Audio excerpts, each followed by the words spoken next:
Assalamualaikum warahmatullahi wabarakatuh. Dengan menyebut nama Allah, segala puji bagi Allah, salawat dan salam atas Rasulullah beserta keluarga dan sahabat yang mengikutinya. Hadirin yang dirahmati oleh Allah, pada kesempatan yang baik ini, izinkan saya untuk membawakan sebuah ceramah yang insya Allah akan memberikan inspirasi dan wawasan baru bagi kehidupan kita. Pelatihan public speaking ini merupakan seni intensif yang dirancang untuk memberikan pengalaman langsung dan mendalam kepada para peserta dalam mengembangkan keterampilan berbicara di depan umum.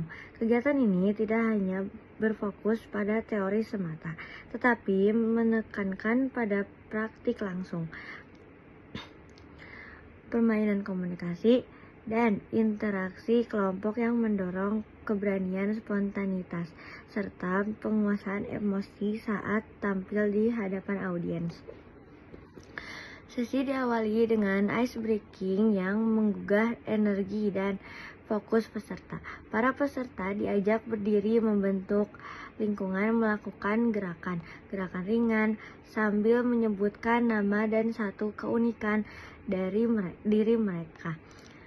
Kegiatan ini bertujuan untuk membentuk kedekatan emosional dan menciptakan suasana yang santai namun fokus. Fasilitator menggunakan pendekatan komunikatif dengan menyisipkan humor yang relevan untuk menurunkan ketegangan dan meningkatkan rasa percaya diri peserta sejak awal. Memasuki bagian utama, peserta diperkenalkan pada konsep dasar public speaking seperti pentingnya body language, nada suara, kontak mata, serta pembukaan yang menarik perhatian. Namun, penyampaian materi tidak dilakukan secara konvensional. Kali ceramah, fasilitator menggunakan permainan peran, simulasi presentasi, dan aktivitas kelompok. Misalnya, peserta diminta untuk menyampaikan cerita lucu dan waktu 1 menit sambil mempertahankan gestur tubuh yang ekspresif. Kegiatan ini mengajak peserta untuk belajar mengontrol panggung dan menyesuaikan ekspresi mereka dengan isi pembicaraan. Satu momen yang sangat menarik terjadi saat sesi siapa paling berani. Dalam sesi ini, peserta secara sukarela maju ke depan untuk berbicara spontan dengan tema yang diacak melalui undian. Tema bisa sangat beragam, mulai dari kenangan waktu kecil yang lucu hingga cara menghadapi orang galak di tempat kerja. Kegiatan ini mendorong peserta untuk mengatasi rasa takut, mengelola nervous, dan belajar menyusun kalimat secara natural di tengah tekanan waktu dan audiens.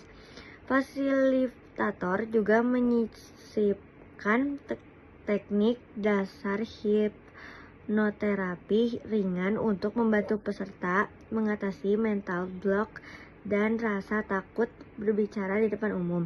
Dalam sesi ini, peserta diajak menutup mata, menarik nafas dalam-dalam, tampil dengan sangat percaya diri dalam mendapat tepuk tangan dari audiens.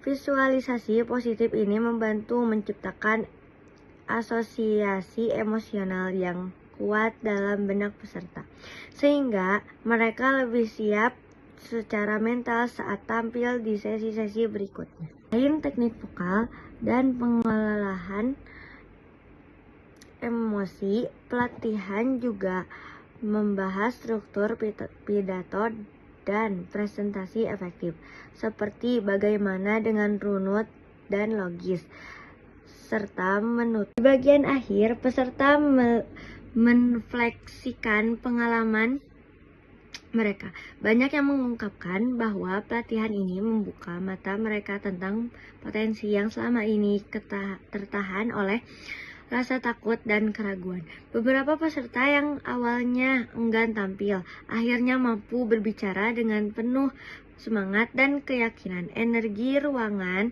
terasa sangat positif. penuh dukungan, tawa, dan semangat untuk terus belajar dan berkembang. Pelatihan ditutup dengan sesi tanya jawab dan diskusi terbuka, di mana peserta berbagi tips, kesan, dan bahkan menawarkan diri untuk tampil kembali di kesempatan lain. Ini menunjukkan bahwa pelatihan ini tidak hanya memberi keterampilan teknis, tetapi juga menciptakan komunitas pembelajaran, saling mendukung dan memberdayakan. Sebagai kesimpulan, sesi pelatihan public speaking ini sangat berhasil dalam menggabungkan teori praktik dan pendekatan psikologis dalam suasana yang inklusif dan menyenangkan. Melalui pendekatan interaktif, para peserta tidak hanya belajar berbicara dengan lebih percaya diri, tetapi juga memahami pentingnya komunikasi sebagai alat untuk membangun koneksi dan pengaruh yang positif dalam kehidupan pribadi maupun profesional. Demikian beberapa hal yang dapat saya sampaikan. Semoga apa yang disampaikan tadi dapat memberi manfaat dan kebaikan bagi kita semua. Tentunya kesempurnaan hanya milik Allah semata, karena itu saya memohon maaf atas ucapan dan tindakan yang tidak mengenakan bagi para pendengar. Wassalamualaikum warahmatullahi wabarakatuh.